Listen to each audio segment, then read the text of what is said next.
അപ്പാ എൻ്റെ ആദ്യ സിനിമയുടെ അഡ്വാൻസാണ്.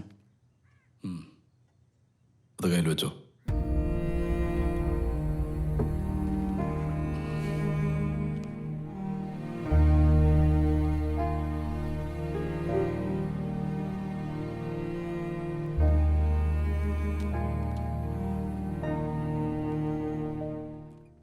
പിന്നെ നമ്മുടെ മോൻ്റെ വലിയൊരു സ്വപ്നമായിരുന്നില്ലേ ഒരു മ്യൂസിക് ഡയറക്ടർ ആവണമെന്ന്? ആ ഒരു സന്തോഷത്തിൽ തന്നല്ലേ, വാങ്ങായിരുന്നില്ലേ?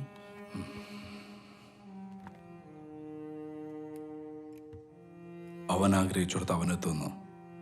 അവനേക്കാൾ ഉറപ്പ് എനിക്കുണ്ടായിരുന്നു.